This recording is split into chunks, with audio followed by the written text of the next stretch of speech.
ஆண்டவரும் அருமை இரட்சகருமா இருக்கிற இயேசு கிறிஸ்துவின் ஆச்சரியமான நாமத்தில் தினமும் கர்த்தருடைய சத்தத்தை கேட்டுக்கொண்டிருக்கிறேன். என்னுடைய பிள்ளைகளை வாழ்த்துகிறேன், ஆசீர்வதிக்கிறேன்.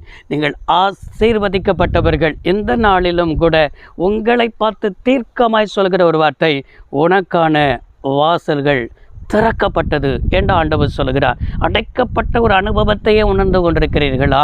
எல்லாமே அடைக்கப்பட்டதாக இருக்கிறது, எல்லாமே என் வாழ்க்கையில் ஒரு திறந்த வாசலை பார்க்க முடியலையே என்று சொல்லி நினைத்து கொண்டிருக்கிற தேவனுடைய பிள்ளைகளை பார்த்து தான் தைரியப்படுத்தி கர்த்தர் சொல்கிறார், உனக்கான வாசல் திறக்கப்பட்டது என்று ஆண்டவர் சொல்கிறார். எத்தனை பேர் அதை அப்படியே விசுவாசிக்கிறீர்கள்? ஆமேன் என்று சொல்லுங்கள்.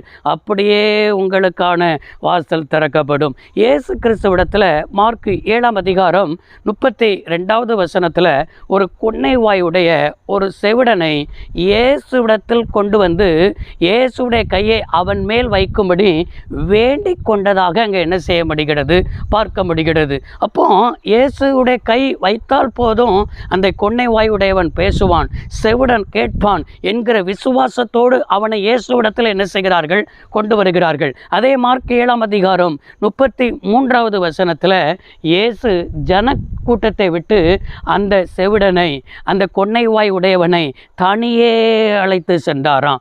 எப்பொழுதுமே நம்முடைய வாழ்க்கையில் அடைக்கப்பட்ட வாசல் திறக்கப்படுவதற்கு தனிமையான ஒரு அனுபவத்தை ஒவ்வொருவருக்கும் என்ன செய்வார், உண்டாக்குவார் என்பதை நீங்கள் மறந்து போகக்கூடாது.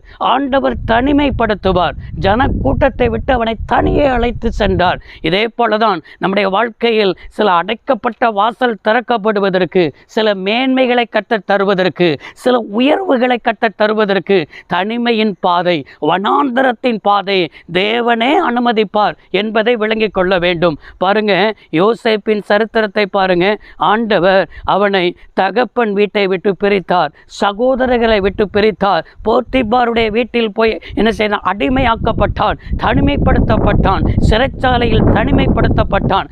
இந்த அனுபவத்திலெல்லாம் கர்த்தர் இவனை தனிமை அழைத்து கொண்டு போய்தான் கர்த்தர் உருவாக்கி ஒரு நாள் எகிப்து தேசத்திலேயே அவன் அதிகாரியாய் முழு உலகத்திற்கு போஜனம் கொடுக்கத்தக்கதாக, ஒரு தேசத்திற்கு என்ன செய்ய ஆசீர்வாதமாக இருக்கத்தக்கதாக யோசேப்பை பயன்படுத்துவதற்கு தனிமையில் தான் நடத்தினார். அதே போலதான் மோசையை ஒரு தலைவனாக மாற்றுவதற்கு பார்வோனின் அடிமைத்தனத்திலிருந்து, அதாவது பார்வோன் என்கிறதான அந்த அரசு அரண்மனையிலிருந்து கர்த்தர் வெளியே கொண்டு வந்து என்ன செய்தார், வனாந்தரத்தில் ஆடுகளை மேய்க்க 40 வருஷம் வனாந்தரத்தில் தான் தனிமைப்படுத்தி தான் இந்த மோசையை உருவாக்கி ஒரு தலைவனாக மாற்றினார். இன்னைக்கு உனக்கு ஒரு தனிமையின் அனுபவம் இருக்கிறதா? ஒரு வனாந்தரத்தின் அனுபவம் இருக்கிறதா? உன்னை விசாரிக்கிறதுக்கு யாரும் இல்லாதபடி இருக்கிறார்களா? உன்னை என்ன சொன்னால் எனக்கு யாருமே ஆதரவு இல்லையே, எனக்கு யாருமே உதவிக்கு இல்லையே நினைக்கிறீங்களா? ஒரு வனாந்தரத்தை போல நினைக்கிறீங்களா? உங்களை உருவாக்கி கொண்டிருக்கிறார். உருவாக்கப்படுகிற அனுபவம் எல்லாமே அது எப்பொழுதுமே கர்த்தர் நம்ம கூடவே இருக்கிறார். அவர் என்னை உருவாக்கி கொண்டிருக்கிறார். அவர் என்னை தனித்து இருக்க விடவில்லை. இந்த உலகம்தான் என்னை தனித்து இருக்க வைத்திருக்கிறத தவிர கர்த்தர் என்னை உருவாக்குகிறார் என்கிற சந்தோஷத்தோடு நீங்கள் ஓடும் பொழுது கர்த்தர் உங்களை தனியே அழைத்து சென்றார். அதே மார்க் 7 அதிகாரம் 33வது வசனத்தை தனியே அழைத்து கொண்டு போய் தன் கையின் விரலை அவன் காதின் மேல் வைத்து உமிழ்ந்து அவருடைய நாவை என்ன செய்தாராம், தொட்டார். அதே மார்க் 7 அதிகாரம் 34வது வசனத்தில் அவர் வானத்தை அண்ணாந்து பார்த்து பெருமூச்சு விட்டு எப்பத்தா என்றார், அதற்கு திறக்கப்படுவாய் என்ற அர்த்தமாம் என்று என்ன செய்யப்பட்டிருக்கிறது, எழுதப்பட்டிருக்கிறது.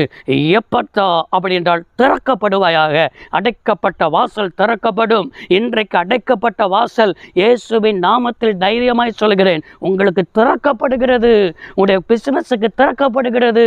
குடும்பத்தின் ஆசீர்வாதம் திறக்கப்படுகிறது. மலட்டு கற்பங்கள் திறக்கப்படுகிறது. அடைப்பட்ட வாசல்கள் திறக்கப்படுகிறது. எல்லாம் அடைக்கப்பட்டதா இருக்கிறதா? எப்பத்தா திறக்கப்படுவாயாக.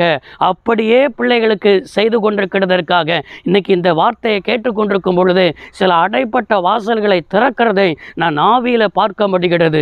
அடைப்பட்ட கதவுகள் திறக்கப்படுகிறது. அநேகருடைய குடும்பத்தில் அடைக்கப்பட்டதை போல இருக்கிறீங்க, ஒன்றும் இல்லாததை போல இருக்கிறீங்க, நிறைய வியாதியின் படுக்கையோடு இருக்கிறீங்க. எல்லா அடைக்கப்பட்ட காரியங்கள், அடைப்பட்ட வாசல்கள் திறக்கப்படுகிறது. அப்படியே ஆண்டவர் செய்கிறார். ஆமேன் சொல்லுங்க, விசுவாசிங்க. ஆண்டவருடைய வார்த்தையில் வல்லமை புறப்பட்டிருக்கிறது. ஜெபிப்போம். சர்வ வல்லமை உள்ள தெய்வமே, அருமை தகப்பனே, இன்றைக்கும் உடைய பிள்ளையுடைய வாழ்க்கையில் எல்லாம் அடைக்கப்பட்ட வாசலை கர்த்தரே திறந்ததற்காய் நன்றி. இயேசுவின் நாமத்தில் பிதாவே, ஆமென். கர்த்தர் உங்களை ஆசீர்வதிப்பாராக. God bless you all.